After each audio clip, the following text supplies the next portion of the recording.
बांसवाड़ा में खांसी के इलाज में इस्तेमाल होने वाली डेक्स्ट्रोमेथोफर्न सिरप एचबीआर के सेवन से बच्चों के बीमार पड़ने के मामले सामने आने के बाद स्वास्थ्य विभाग में हड़कंप मच गया है। पिछले 14 दिनों में दवा के ओवरडोज के समान लक्षणों वाले 7 बच्चे बांसवाड़ा के महात्मा गांधी अस्पताल में भर्ती हुए हैं।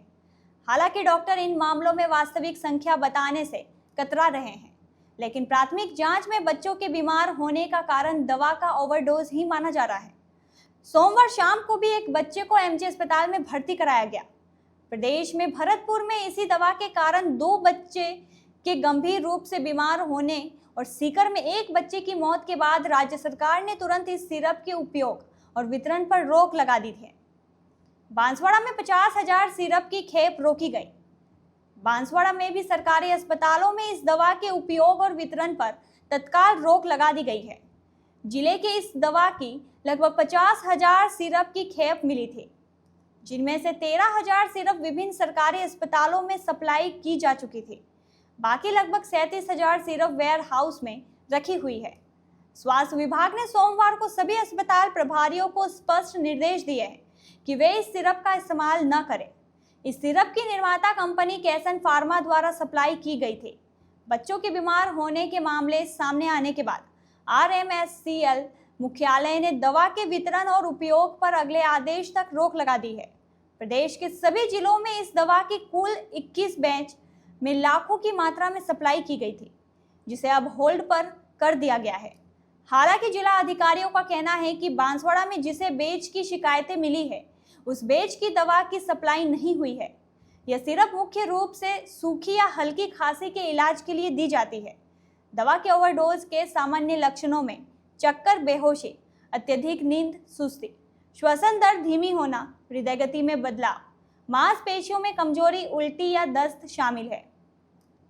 डॉक्टर प्रद्युमन जैन, शिशु रोग विशेषज्ञ ने बताया कि माता पिता से घबराने की जरूरत नहीं होने की बात कही, लेकिन यह भी सलाह दी है कि यदि बच्चे की तबीयत बिगड़ती है और ऐसे लक्षण दिखते हैं तो वे तुरंत डॉक्टर से परामर्श लेकर कोई दवा दे दे। वर्तमान में डेक्स्ट्रोमेथोफर्न जो कफ सिरप है उसके कंजप्शन से कुछ साइड इफ़ेक्ट सामने आने की बात है, जिसके लिए अपन ने एहतियातन तौर पर ज़िले में तो कोई भी किसी भी तरह के सिम्टम्स किसी भी मरीज में ना कोई शिकायत प्राप्त हुई है, फिर भी एहतियातन तौर पर इस कफ सिरप की जो डिस्ट्रीब्यूशन है मरीजों को वो रुकवा दी है।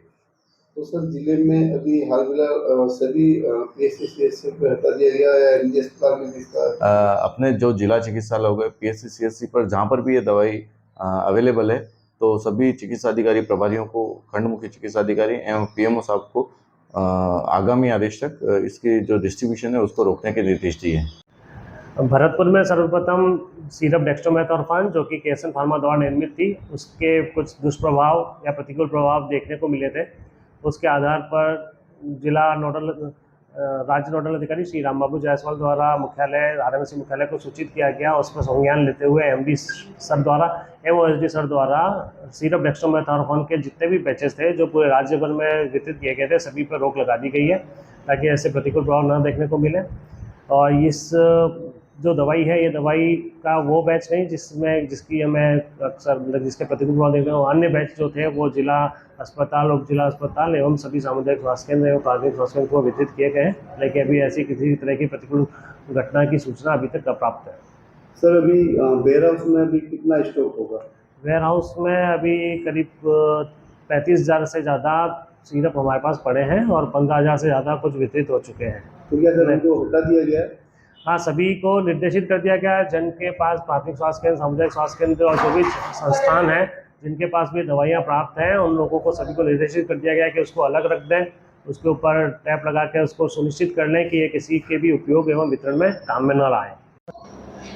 ये अधिकांशतः बच्चे PSC-CSC या पेरीफेरी से आए हैं और इनमें जो सांस लेने में तकलीफ़ और सुस्त रहना है जो लक्षण पाए गए, उसके लिए हमने त्वरित भर्ती करके उनका इलाज शुरू कर दिया।